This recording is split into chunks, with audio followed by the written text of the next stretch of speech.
I'm 28M, a regular corporate employee you would find in every other cubicle in Silicon Valley. I lead a normal life with a 9-to-5 job, and household chores, and return to my nice flat after a fulfilling day at work. It's a simple routine. I have a bit of an artistic streak, you see. I am an enthusiastic guitarist who enjoys performing at nightclubs. I'm also a part-time sculptor, and my office desk has its own story. While my coworkers favor traditional office design, my desk also functions as a tiny art gallery. My workstation is adorned with exquisite sculptures that I carved myself. Their elaborate designs never fail to capture the attention of passers-by, and I'm always willing to discuss the story behind each masterpiece. But that isn't all. I have a talent for storytelling, which comes to life during lunch breaks. That's about me. That's about me. Now, comes Derek, 31M. He's the reason why I'm here venting out in front of strangers. He's the type of person who insists on keeping up appearances in order to blend in with the rich and famous, despite the fact that the reality is exactly the opposite. Derek drives an old, beat-up car, dresses in knockoff expensive outfits, and carries himself as if he's a multimillionaire despite the fact that he's barely scraping by. His office walls are covered with plaques that appear to be distinguished but are actually participation honors from obscure seminars. Derek is clearly attempting to portray himself as someone he is not. Derek not only participates but also dominates meetings. He dominates debates with self-aggrandizing displays and long rants. Colleagues frequently become lost in the maze of his ego. Now you'll be wondering why on earth I am writing so much about myself or about Derek. Well, the point of talking about my and Derek's personalities can make you understand my story better. Everything was going pretty well. Yes, Derek's presence was a little annoying for all of us at the office because of the dirty office politics he plays against almost everybody.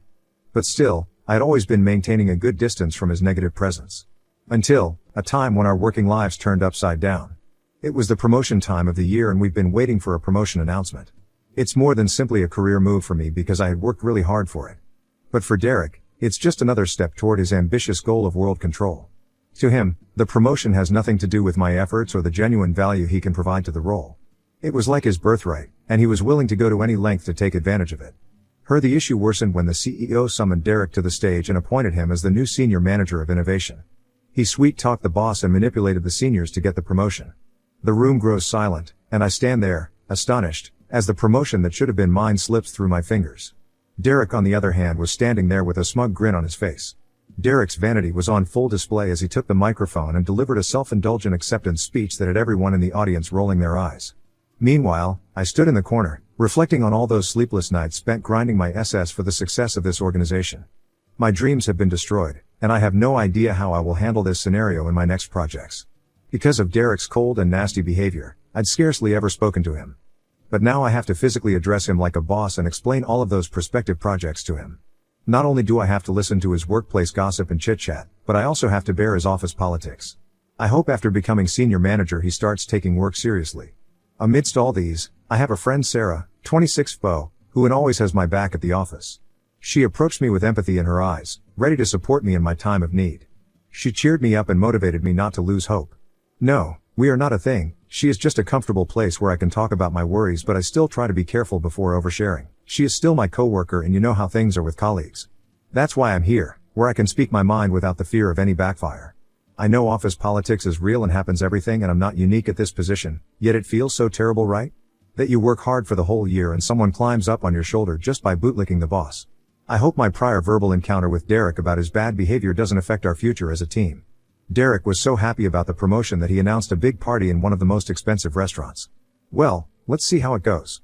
I'll update the thread if anything significant happens. But if anyone has any tips/suggestions to navigate through this, would really appreciate it. Update 1. Derek's advancement to senior manager had a significant impact on our department. As I already stated, he wasted no time in establishing his newfound power and displaying his self-importance. The first indication of this was when he announced a grandiose promotion party to celebrate his success. Everyone in the office erupted in applause. Not that everyone was happy, but people know how to pretend in front of the new boss, but I couldn't bring myself to applaud his undeserved promotion. My rage and helplessness seemed overwhelming, but I knew I couldn't show it.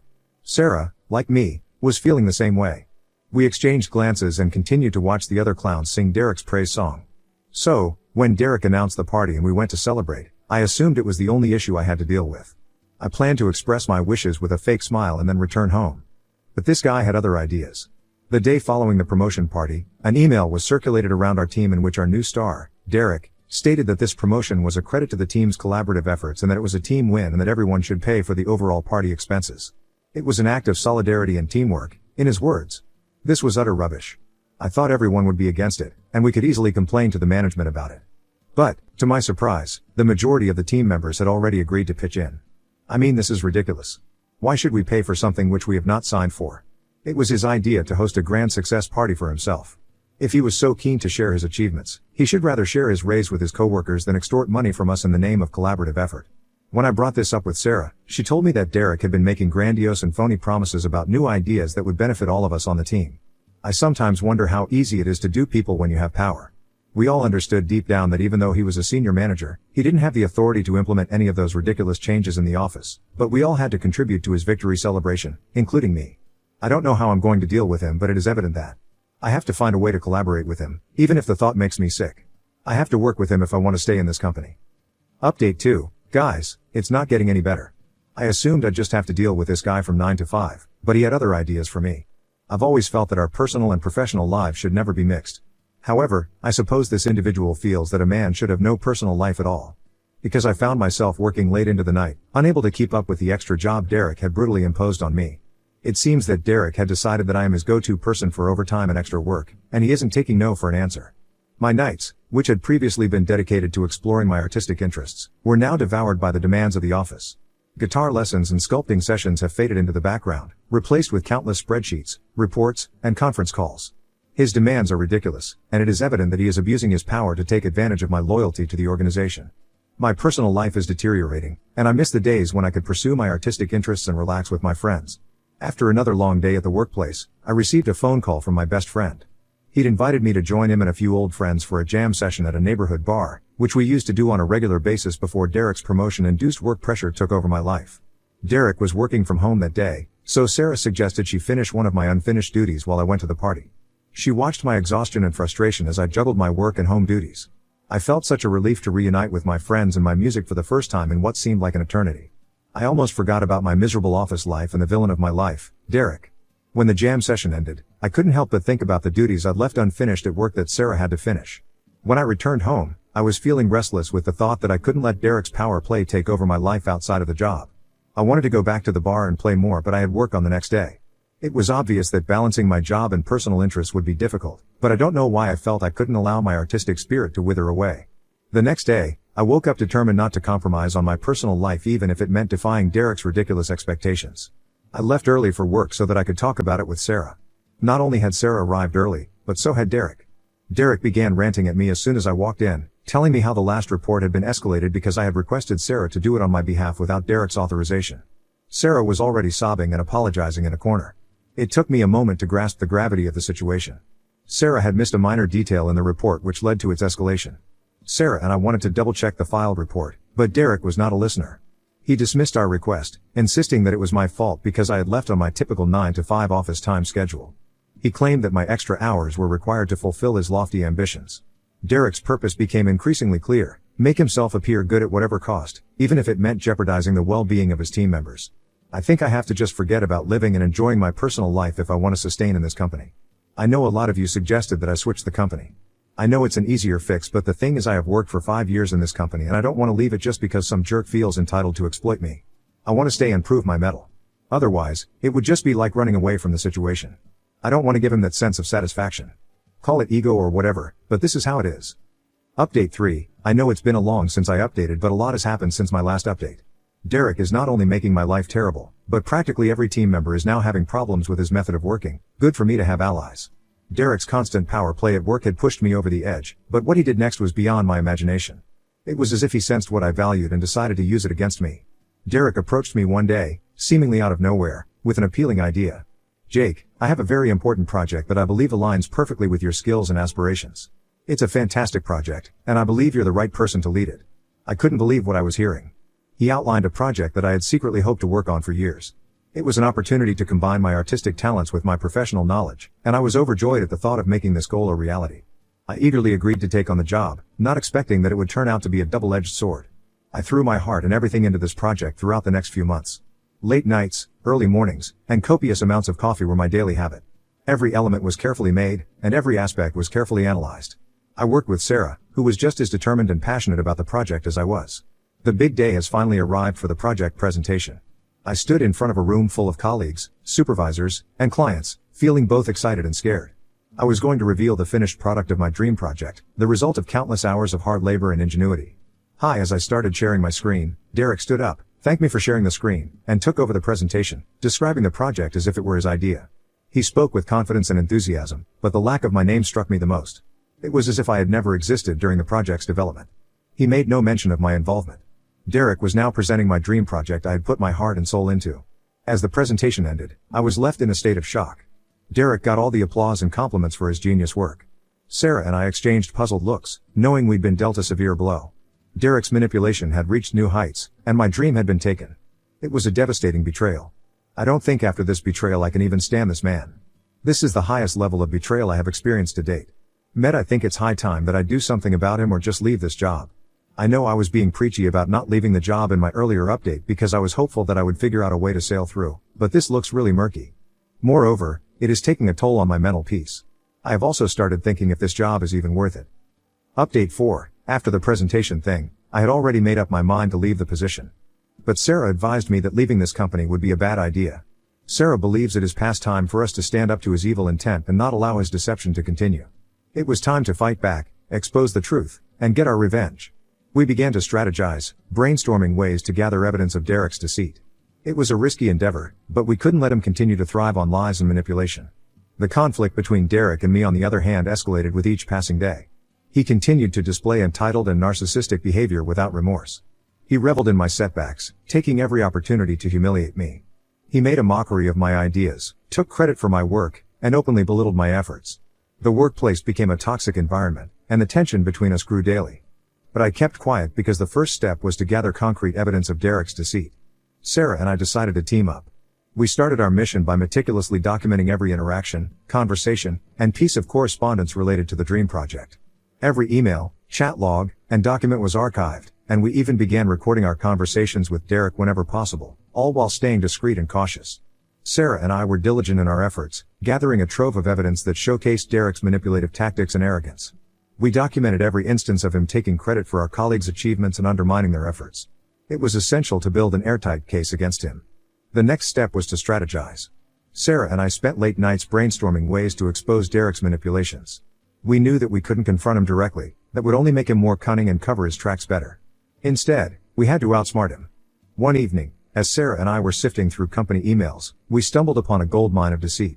Remember the escalation that Derek said was created by Sarah when I left home early for my jamming session? We found out that the report Sarah submitted was correct. It was Derek who mistakenly changed a few values in the final report that caused the escalation. Normally I'm the one who loses temperament easily, but after seeing this evidence it was Sarah who wanted to punch Derek straight on his face.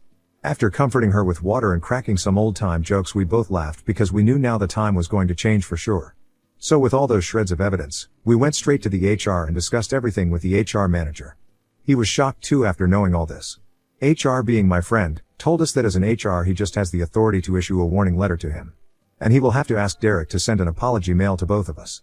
So according to him, that won't be enough punishment for him. He suggested that if somehow, we could share the incident with the director of the Innovation F team, then things might turn far better than imagined. We decided to come up with a great innovation project, develop it, and then pitch it to Derek. He, being the gold digger, looked for such an opportunity that could give him the free limelight. The goal was to entice Derek into presenting it, thinking he could take credit for yet another project. But when Derek asked us to share the details of the project, we manipulated the data, which had multiple loopholes. We also didn't explain the project in depth to Derek, giving him just a superficial view. We were scared that Derek might find out those myths, but he didn't. You see, that's why we call him undeserving. The day of the presentation finally arrived, and we could barely contain our excitement. The room was filled with team members and colleagues, all eager to hear about the project we had created. We have a policy that every project presentation happens in the presence of the director, so he was there too. Derek, always seeking the limelight, was more than willing to take the stage. As he launched into the presentation, his confidence shone through. He presented the fabricated project with the same charisma and arrogance he had displayed during my dream project presentation. The room watched in rapt attention, and Sarah and I shared secretive smiles, knowing our plan was unfolding perfectly. However, as Derek delved deeper into the presentation, he started making factual errors about the project. The audience grew increasingly perplexed, and it was clear that Derek had fallen into our trap. When Derek couldn't explain the facts and figures properly to the director and others, I stepped up and corrected him and gave the logical reason behind it. I also took over the screen from Derek and presented mine showing the real numbers. I told Derek that he was showing the previous version of the project which had errors and that I and Sarah have fixed them in the newest version. The director asked me if it was I who had done the project. I said yes, it was I and Sarah who did this. The director then asked Derek why our names were not mentioned and credit was not given to us. Derek tried to save his face and turned the table around me. He said he had asked me to mention our names in the credit section but I hadn't added it. I too played it smart and said I thought it was a norm that Derek presented my project because the last few projects also met a similar fate where Derek got all the credit and my name was not mentioned, not even verbally. The room fell into stunned silence, and Derek's face turned several shades of red. It was a moment of sweet victory. Our revenge was not only a public humiliation for Derek but also a moment of redemption for my dream project, which had been wrongly stolen from me. The director left the room asking Derek to follow him to his cabin. Then after 15 to 20 minutes, I was called to his cabin. Derek was still sitting there and the director asked me to present the previous projects which I claimed were mine. I gladly opened my laptop and presented the project. I answered all the critical questions he had related to the project. Actually, Derek told the director that I was lying to ruin Derek's reputation and grab the limelight. But the truth was uncovered. I was then asked to go back to my desk. I got a lot of high fives and kudos from my team for standing up for myself. The next day Derek didn't show up at work. My HR friend told me that he has sought work from home as there is an ongoing investigation against him on the charges that he manipulates others' work. The authorities have also got other complaints against him. SA has also complained about him regarding that data manipulation escalation. Yesterday, we got the update that our team would be directly reporting to the director until a senior manager is hired or someone is promoted. As for Derek is concerned, we could not find him in the employee portal. Some say he is fired and some say he has quit because of the humiliation. I don't know what is there for me next, but at least I'm happy that now I can focus on my work without any stress of office politics.